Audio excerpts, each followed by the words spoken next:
Welcome, everyone. I'm having a continuing conversation with my deep friend, Ann Maglinte. She's my neighbor. She's literally just down the hill from me.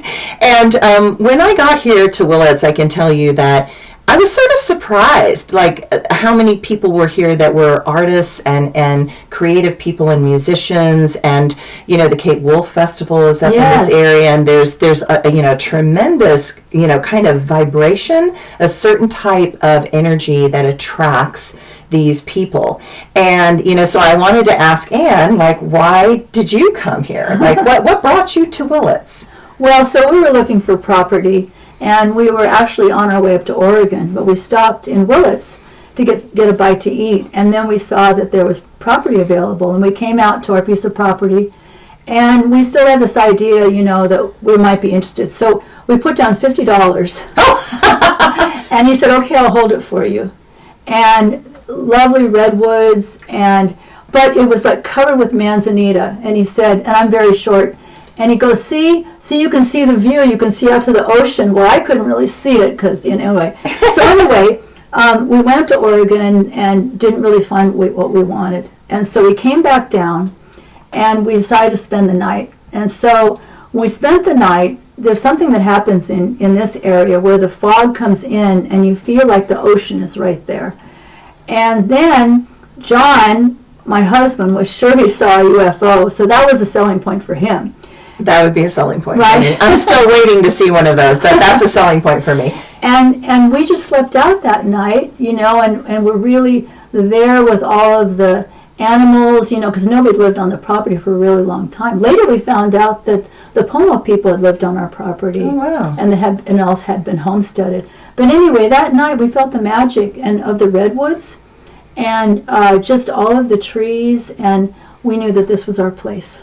It was so funny because when we were digging out our spring, we were digging out the spring in order to create the pump to go to the top of the ridge to have the gravity feed water, which everybody has around here. Water, right. And in the process, we came across an old inkwell, like an old glass inkwell.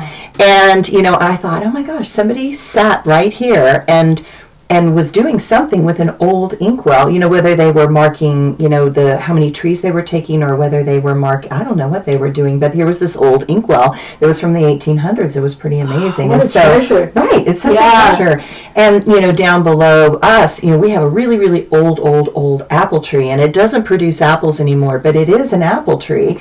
And somebody planted this apple tree, or somebody dropped an apple seed or something a long time ago. And so there's this interesting feeling of, history, the Indians, the logging companies, the people. There's this interesting kind of combination. And this was a rough and tough area in the old days. In the town of Sherwood? Yes. I don't know how many saloons they had. Right? With all the loggers, they needed something to do in the evening. Right, and didn't Jesse James come out here, or Jesse James' family or something? Yeah, so Stella James and Stella James moved here. Yeah. And Jesse, she was related to Jesse James, and so Stella was a great storyteller. And we were lucky to learn a lot of things from Stella. And she said that, at the time they had cattle. The place that they moved into was a Victorian. It used to be the old stagecoach stop. Wow. And the post office. And so, once you listen to the old timers in Willits, it really fills everything out, and you realize what a special place you're in.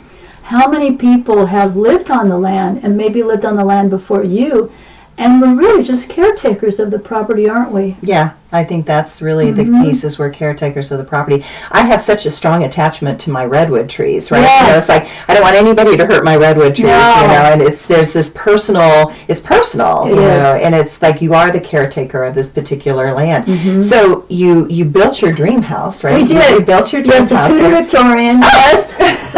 Right? Yes. Yeah. Lucky enough. And then, because you have genetic roots that go back to England, right? So then you guys went to England. Yes. Tell me about England. Oh, Your trip to England. Yeah, so our trip to England was back in 1985. And we went to certain places because I love historical romance. So we read I had read French Lieutenant's Woman. Nice. And so, we had to go to see, where all of that was, on the Cornish coast. And then the Bodeman's Moor, we had to go there because I was really interested in the highwaymen. And then, we had to go to Cornwall and Penzance. Of course. All right, because it's Poldark. Totally. Yes. Totally. And it was so exciting to actually, and we went to Doesmarie Pool where supposedly they pulled up Excalibur. Oh, wow. So we had kind of a little bit of with literature kind of forming a basis for where we were going. And anyway, so here we are down in Cornwall, and there's this man, and he has like a whole lot of like tall sticks and string. And he's actually mapping out an area and carefully, like scientifically pounding in all these stakes and then attaching strings to them. And so my husband and I said, are you going to be building something? And he says, no, so many of these pagan sites, they have so much energy in them. And a lot of the pagan sites had churches built on them because they knew the energy, and they were trying to change from the goddess to the Christian, philosophy and religion. And so they would cover that up so that, it was kind of taken over. But he was also studying all the pagan sites that maybe they had a place of celebration, but they didn't have that now. And so he was working with these ley lines. Wow. And he told us all about his story about this research that he was doing. Wow. Yeah, and a lot about the spirituality of the Cornish coast. I love it. It's kind of like you were having a spiritual adventure to Cornwall before they actually had spiritual tours. Yes. Right? Right. Except you were doing it through literature. You were using literature as the base, which I think is a beautiful way to go. And then you came back here, and then you found out. So then, so it was interesting because we had purchased our property in Willits. And, it was always kind of a common thing because so many of us were transplanted from the Bay Area.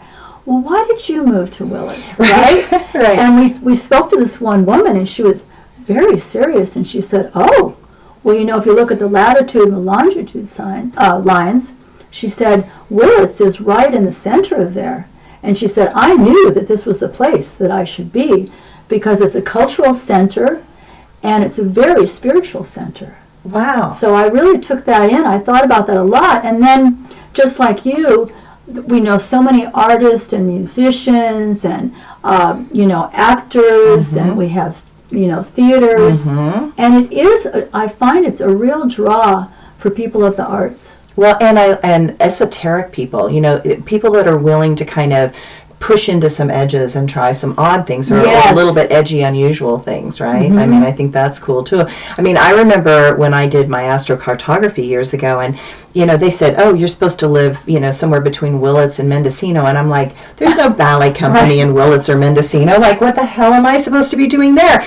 And then magically I got drawn here. It was like energetically I got pulled from Salt Lake City, which would be an ultra-conservative, very, in a box kind of energy, to this very open, let's try everything kind of energy that's in Willits. Like, let's try everything, but as long as it's ecologically sound, environmentally sound, organically growing, you know what I mean? Like, everybody was very, very focused. Politically correct, right? Into those kinds of areas. And, and here I am, and it's like, I find that this land has been very, very healing for me. It's allowed me to slow down and find a natural pace. And I noticed that when I very, very first, even met you. It's like you and your husband, and my husband operate at a pace that's just a natural, slower pace, and it's not rushed.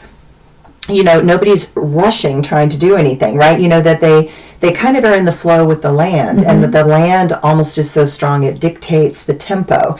And I remember at first I was fighting against that tempo. I was like, I'm going to get this done, I'm going to get that done, and it was like nothing would get done in the tempo that I wanted it to get done in. And you almost have to surrender into the land here. It's like, the trees are ancient. The trees that are here have been here for 1,000 years. The roots that are in the ground have been here for 1,000 years. And, those trees, even though they look like fairly new trees, are ancient trees from other trees, right? So it's a very different vibration and frequency. And I think it's something that I wanted to talk about in the video because we need to learn how to flow with nature rather than fight nature and work against nature. And I feel like Northern California, Oregon, and Washington have been those areas that have really tried to listen, to what the land needs. Not that everybody's always listened, but at least they've tried to listen to what the land needs and try to operate from that particular place, which is really cool. Really briefly, I want to talk about the whale. Can we talk about the whale? Remember, you did the whale book. Yes! Yes! I want to talk about the whale. Oh, the whale! Yeah. Right. Tell about the whale. That was an amazing thing. Oh, it was. It was so there was this whale, and she was pregnant, and she was just swimming around off of Fort Bragg, minding her own business, but she sort of miscalculated, and there was a mapping vessel that was busy mapping and probably not paying attention, probably looking down, and so she ran into it. She ran into the propeller, and she got a big gash. So here she is washed ashore, huge, a blue whale, the largest mammal on Earth, and she's washed ashore in Fort Bragg, and people didn't know what to do because she was so big, and they thought, well, should we tow her back out to sea? But they didn't. There was no money for that, and so what happened is somebody said, I know this guy in Potter Valley. I wonder if he could compost the whale. He composts all kinds of things, right? He composts chickens, and he composts all kinds of. It's great. Martin Millick, and so Cold Creek Compost. And anyway, so she's getting really ripe at this point, and they go, so who's going to do the work? We got to cut her up, and we got to put her on these giant trucks and somehow move her flesh so that she can be composted. So they got these students from Humboldt State that needed the experience, right? And so they had to come, and they armed them with like the knives so they could, and they said that after that was over, them cutting up the whale, they had to get their, because they would be stepping in it, and then when they got in their cars smelled awful. They would throw away all their clothes. Oh my gosh! And then they got the logging machinery. They're usually hauling up logs, and so they hauled all of this flesh up the hill. They would hook onto it instead of hooking onto a redwood log or a fir log. They'd haul that up to where the truck was, and then Martin sent his giant trucks, and they would load it into there.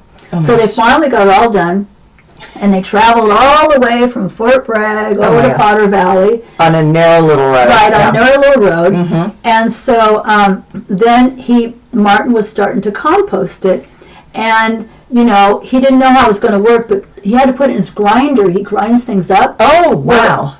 It stopped the grinder because it's flesh, and it's not like a compost. Log. And it was also kind of soft at this point, gosh. right? And so, but he was able to do that, and so they composted, and they add soil and everything that you need to do, with bacteria, things like that, minerals and things like that. And so he composted it, and there was actually an official that came out from Sacramento, and somehow he'd heard about it, and he says, I heard that you're composting a whale. And he goes, I need to see what's going on here. And luckily, it had just gotten finished being composted. He said, oh, I have some soil here. Yeah, a long time ago it was a whale, but now it's soil. And so he didn't have anything that he was able to say. So the only stipulation is that the soil had to be given away.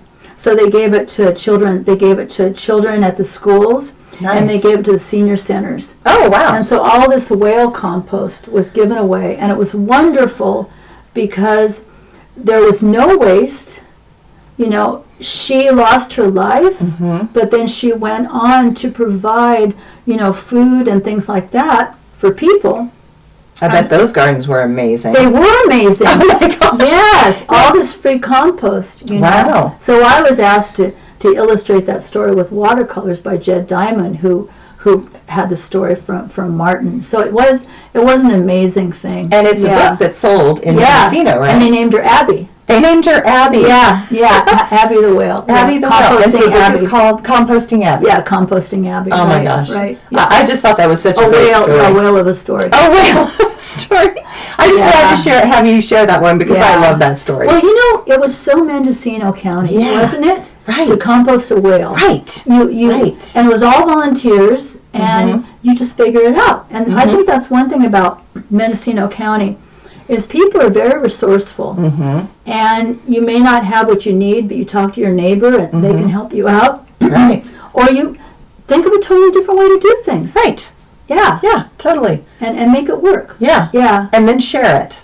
And then share it. Right. And then share it. And have gigantic tomatoes. Yes, I know they had really good results that year with the whale compost, right? Wow. Yeah. I wish we could have some of that now, I but know. I don't want a whale to die because of that. So, No. Yeah.